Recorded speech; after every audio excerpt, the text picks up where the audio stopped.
There were 15 quarterbacks selected in the 2016 NFL Draft, the most QBs taken in a single year since 2004. And that doesn't even include all of Phillip Rivers' kids. Now, a full 7 years after the passer-heavy 2016 draft, all but one of those quarterbacks have either been traded or cut by the team that selected them. How each team got to those decisions is unique and probably won't ever happen again. So today, we're diving balls deep into the absolutely unpredictable 2016 quarterbacks. Here on Thatsgoodsports.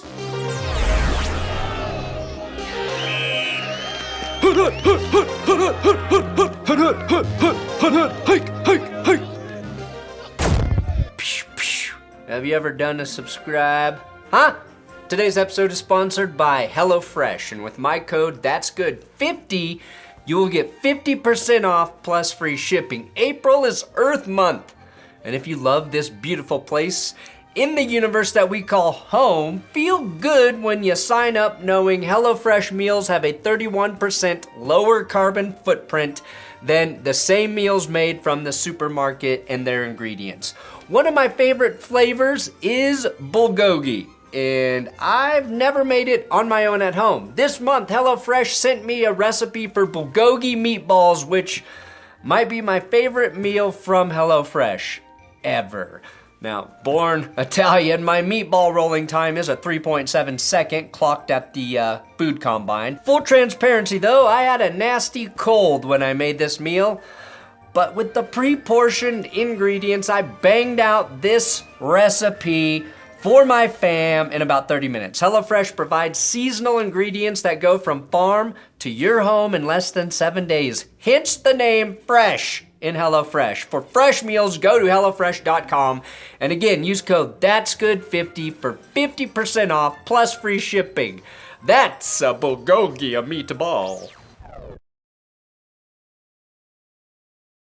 At the end of the 2015 NFL season, we bid a bittersweet farewell to Peyton Manning, an 18-year vet whose career predated The Sopranos and outlived Mad Men. Trust me, TV is the only way I know how to measure time. MASH finale, 1983, aka the year the Broncos traded for John Elway. Seinfeld finale, May 1998, the year the Broncos won their first Super Bowl.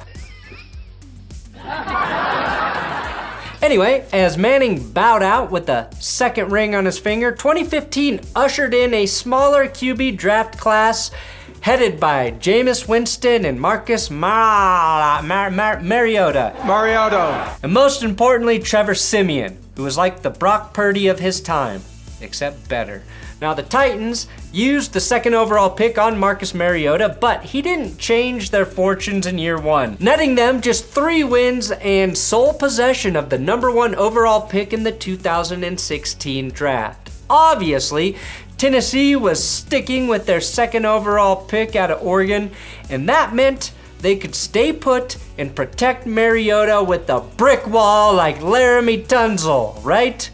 I wonder if anyone's ever made a video about Laramie Tunsil. Oh yeah, me. And of course they didn't do that. Unbelievable. Instead, they could put a for sale sign on the number 1 overall pick and start shopping it around. So the Titans owned the first pick, were ready to shop it, and the Browns owned the second pick and should have not been ready to shop it. The Browns, after the massive billowing failure of Johnny Manziel in 2014 and 2015, were left without a franchise quarterback to groom. They seemed like a prime candidate to draft a replacement, and ideally one who wasn't grinding his teeth and constantly clicking his jaw in meetings, or doing the money sign whenever he didn't know the answer in a film session. Being the Browns, though, they had other ideas. Cleveland had recently hired executives Sashi Brown and Paul DePodesta, the latter of whom you might recognize from Moneyball, when he was portrayed by Jonah Hill. Of course, both of these men replaced Kevin Costner as GM after the disaster draft day antics of 2014. You are not Kevin Costner. I was last night. Now, Brown and DePodesta had a strategy. and it was called stockpiling as many draft picks as possible. And to do that, they would have to move back from second overall. Now, maybe they were also embarrassed about being the Browns and being number 2. I don't really know, but they traded those picks. Exit the Titans and the Browns from 1 and 2 and enter the Los Angeles Rams and the Philadelphia Eagles. The Eagles thought they had found a franchise guy in Nick Foles, but were stuck in QB purgatory with Sam Bradford and wanted to gamble big to change their fortunes. As for the Rams, well, they had just moved back to Los Angeles from St. Louis and wanted to swing big and find a hot, young quarterback to put the exclamation point on their westward migration. One that nobody in LA seemed to care about or notice. Seriously, ask a LA person on the street who their team's quarterback is, and 85% of the time they still answer Kobe. But the price to get up to 1 and 2 was not cheap. Both the Browns and the Titans netted a haul, but had very different results on the field. I mean, I suppose it goes without saying for a team that won exactly 1 game over the following 2 seasons in the Browns. The Titans, on the other hand, made out very well. Tennessee moved back and snagged right tackle Jack Conklin, the freight train known as Derrick Henry, cornerback LaShawn Sims, who played 4 years in Tennessee, and in 2017 they got the picks that became wide receiver Corey Davis and tight end Jonnu Smith. All of these players were instrumental in Tennessee's 2019 run to the AFC Championship game. Let's just not talk about what started to happen after that, for Tennessee's sake. The Browns, on the other hand, had the idea to gather up as many picks as possible, but forgot the part where you're supposed to use those picks to draft good players. So Cleveland eventually netted 9 picks from the Eagles trade, and those turned into Corey Coleman, Sean Coleman, just two for 1 on Coleman, Cody Kessler, Ricardo Lewis, Derek Kindred, Jordan Payton, Spencer Drango, Jabril Peppers, and last but not least, Deshaun Kaiser, who once claimed to have Tom Brady's intellect and Cam Newton's body. That would be like me claiming to have George Clooney's face and George Clooney's wealth and male porn star Johnny Sins' dick. Not exactly accurate. The trades were done, and that left LA and Philly to take the top 2 quarterbacks on the board. In reality, it was up to the Rams to take their guy and leave the Eagles with whoever was left. The same thing the Panthers are about to do to the Texans. Now, the first quarterback off the board in 2016 was Jared Goff, the Cal QB who excelled in Sonny Dykes' air raid offense and was frequently compared to Ryan Gosling in the looks department. Playing at Cal and getting drafted by the new LA team seemed like a great fit. And we know Jared Goff turned out to be a pretty damn good quarterback for the Rams and currently for the Lions, but it's easy to forget how difficult that first year was in Los Angeles for Goff. Remember, it was not boy genius Sean McVay who drafted Goff. It was mediocrity merchant Jeff Fisher that was so fervently beating Goff in 2016. Remember, when you're coming in, smack the butt. Naturally, Goff was a disaster his rookie season in a few games, but that all changed when McVay entered the building with his big old pecs. Goff was a Pro Bowler in both 2017 and 2018, winning 24 regular season games while throwing a combined 60 touchdown passes and just 19 interceptions. Between Goff, Cooper Kupp, and Todd Gurley, the Rams offense was humming, and in 2018 they found themselves in Super Bowl 53 against the New England Patriots. I say found themselves specifically because the refs picked them up and placed them there by not calling PI on Nickel Roby-Coleman. Now, Goff wasn't really the catalyst that got them to the Super Bowl, but he certainly didn't fuck it up either. And sometimes that's just as good. But when it was time to be a game changer, he withered under the heat that Bill Belichick put over him, and I don't think Sean McVay ever forgot that, or forgave that. So a couple years later, following a little bit of a decline from Goff as well as the team around him, McVay went to Cabo and came back with a new quarterback by the name of Matthew Stafford, shipping Goff to Detroit in his place. The Rams got a Super Bowl out of it. But the Lions have built something special in the meantime, and this might be the rare instance of a win-win trade. Goff arriving in Detroit just as that organization seemingly got their shit together might be the luckiest thing to happen to an NFL QB since the 7 times Tom Brady accidentally won a Super Bowl. The second quarterback taken was Carson Wentz. Wentz went from North Dakota State to a near MVP in the matter of 2 years. He was mobile, creative, and had a rifle for an arm. In 2017, he had won 11 of his 13 starts before disaster struck. In a win at Los Angeles against Jared Goff and the Rams, Wentz tore up his knee, and that put an end to the Eagles' Super Bowl hopes. Or so we thought. While Nick Foles went on a storybook run and captured the team's first Super Bowl title, Carson Wentz was relegated to the role of spectator. And unfortunately, his career never quite rebounded from that. Wentz struggled with health, consistency, and maybe even his teammates as he went from elite to expendable over the course of 3 years. The Eagles used a second-round pick on Jalen Hurts in the 2020 draft, which signaled the end for Wentz in Philly. The team shipped him to the Colts, where he could reunite with former OC Frank Reich, but a Wentz disaster class in Week 18 of the 2021 season totally negated any goodwill he had built up in Indy. Mr. Wentz then went to Washington, and he only lasted a year in our nation's capital. That's the first part of the 2016 draft. The 2 top quarterbacks both traded away, but one reassembling himself and making a statement as a good QB in the league still. As of this video, Carson Wentz is a 30-year-old free agent.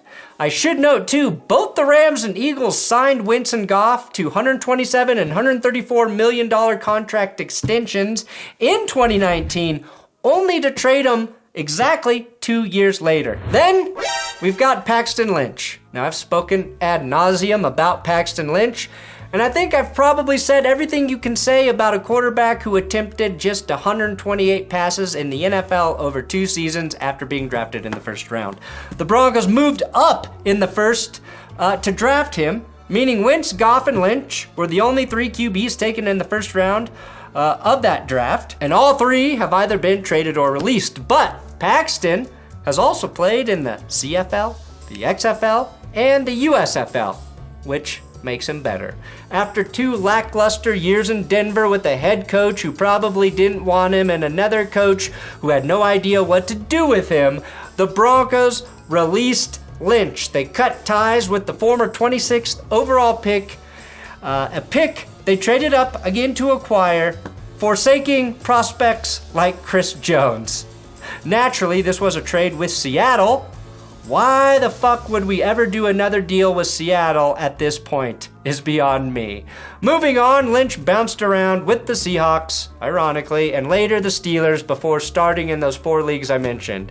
He's kind of like the Forrest Gump of being bad at football. Those were the first round QBs. None of them the answer, but this QB draft class kept giving in terms of interesting prospects who didn't work out.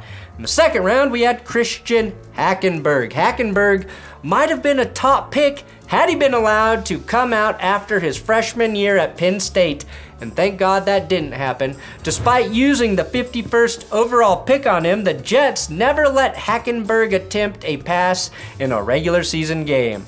At the college level, Paxton Lynch never really had the hype around him that Hackenberg did, so it's rather impressive to me that Hackenberg attempted fewer passes than even Paxton in the pros. In the third round, a team great at drafting QBs for no reason, the Patriots selected Jacoby Brissett at pick 91. This is a team that already had Jimmy Garoppolo on the roster to back up Tom Brady. Coming out of Miami, though, Jacoby Brissett actually started and won a game early his rookie season while Tom Brady was suspended for destroying his phone and Jimmy Garoppolo was injured filling in for Tom Brady. So maybe maybe what they did was smart. 7 years later, his role is still the guy who takes over when the starting QB is suspended or injured and leaves fans wondering if he should actually be the full-time starter. After just 1 year in New England, the Pats traded Brissett to Indy when Andrew Luck was unable to play in 2017. Brissett would go on to start 30 games as a Colt before moving on to Miami and then Cleveland, where he definitely outplayed Deshaun Watson in 2022. He's now in Washington, filling the void left by Carson Wentz, and I would bet my life savings he starts at least 4 games in 2023. Unlike the QBs drafted ahead of Jacoby, he has performed almost exactly as you would have guessed a late third-round guy should. I like my quarterbacks like my physicals. No surprises. And that's Jacoby to me. 2 picks later, in the 3rd round, at 93, the Browns draft Cody Kessler, with Dak Prescott still on the board. I briefly mentioned earlier that Cody Kessler was a pick for the Browns that they got from trading down. Kessler wasn't a particularly gifted QB coming out of USC, but actually tossed 6 touchdowns and 2 picks as a rookie for a god-awful Browns team that lost 15 games in 2016. Kessler lasted just 2 seasons in Cleveland before joining the 2018 Jags, where he managed to win a couple games. Cleveland and Jacksonville. That's where you want to be if you're a football player, right? Pick 100 in the 4th round, Connor Cook goes to the Oakland Raiders. A clear backup for Derek Carr, so not a terrible pick here. And I rarely say that about Raiders draft picks. Connor Cook had the bizarre distinction of starting a college football playoff game and a NFL playoff game without ever starting in the regular season. After Derek Carr broke his leg at the conclusion of his best season as a pro, it was time for someone in the AFC West to cook. No, Connor Cook, who was pretty dreadful in that one playoff game, getting thoroughly outplayed by Brock Osweiler. The Raiders eventually cut Cook in favor of A.J. McCarron, and the last time we saw him play football was in the doomed 2020 XFL season. Not to be confused with A.J. McCarron tearing it up in the current iteration of the XFL. So that's 3 quarterbacks from this draft class who have all played in the XFL. Other assorted quarterbacks. I'm going to rapid fire so we can get to the 15 damn QBs taken from this draft. Get on with it. Yes, get on with it. Cardale Jones destroyed a kid in NCAA Football 14, but didn't have the same luck in real life as he bounced around in Buffalo, Los Angeles, and like Cook, the doomed 2020 XFL. That's 4 XFLers. Kevin Hogan was great at handing off to Christian McCaffrey in college, but didn't have Christian McCaffrey in the NFL, and therefore he was passed around by 7 teams over 7 years in the league. Then we have Nate, if you have a cold, take a Sudfeld, who has a ring on his finger for the same reason Carson Wentz does, and like Jared Goff, later joined the Detroit Lions, where he's still on the roster as a backup. Jake Ruddock went from the Michigan Wolverines to the Detroit Lions without ever starting a game or throwing a touchdown pass. Brandon Allen didn't throw a pass until 2019 with the Denver Broncos, but played well enough there to earn a backup job in Cincinnati, where he nearly had to take over for Joe Burrow late in Super Bowl 56. Jeff Driscoll was so good at quarterback that Houston turned him into a tight end. After seeing this photo, it makes sense. He must work out. Brandon Doughty. What can you say about Brandon Doughty? Nothing that hasn't already been said, I suppose. Wait a second, I think we missed someone. Didn't we? Yeah, like I said at the top of the video, every quarterback in the 2016 NFL Draft has been cut or traded. All but one, and that man has a star on his helmet. No ring on his finger, but he got a star. I'm talking about Dak Prescott, scooped up by the Dallas Cowboys in the 4th round. Let me rewind to the 1st round. Jerry Jones lost sleep because he missed out on drafting Paxton Lynch. That's right, Jerry got outbid by John Elway, who also outbid Andy Reid and the Chiefs for Paxton Lynch, by the way. So poor Jerry had to settle for Dak Prescott. I think that just goes to show that even though the Cowboys haven't won anything since 1995, they still have a lucky horseshoe all the way up their ass. Prescott was a 4th-round pick out of Mississippi State that slid in part due to a drunk driving arrest and a missed flight that supposedly took him out of the running for Denver, but he was thrust into the starting role when Tony Romo went down in the preseason. They need to see this kid get hit a little bit. You know, that's the big thing in preseason. A 13-3 season and an Offensive Rookie of the Year title later, and the job was his for good. And while Dak hasn't taken the Cowboys further than Tony Romo had, Prescott has racked up a pair of Pro Bowls, a Walter Payton Man of the Year award, and most importantly, an MVP for his heroic loss to the 49ers in that 2021 wildcard game. I get it. A bunch of the quarterbacks I named were late round flyers, and those type of players get cut and moved every year. But what happened at the top of this draft, coupled with the teams that took the first 2 QBs, is pretty crazy. Goff and Wentz were good enough to get or help their team get to a Super Bowl, earned massive extensions, but also just happened to play for the Eagles and Rams, who have 2 GMs who don't see any piece as immovable. Both moves actually working out in different ways, but both working out nonetheless. Plus, 2 bona fide busts in Paxton Lynch and Christian Hackenberg to a lesser extent, going well before Dak Prescott, who outperformed every QB selected ahead of him that doesn't run the Goffense. Well, it's really poetic when you realize that the one guy who's still with his team was in fact that team's second choice behind Paxton Lynch. If that doesn't illustrate what a crapshoot the draft is, I don't fucking know what does. I'm just spitballing here, Jeff. Thanks for watching That's Good Sports Breakdown, Balls Deep Dive into the 2016 NFL Draft. Please subscribe here on YouTube. Share this video with guys or girls that you think would want to watch it.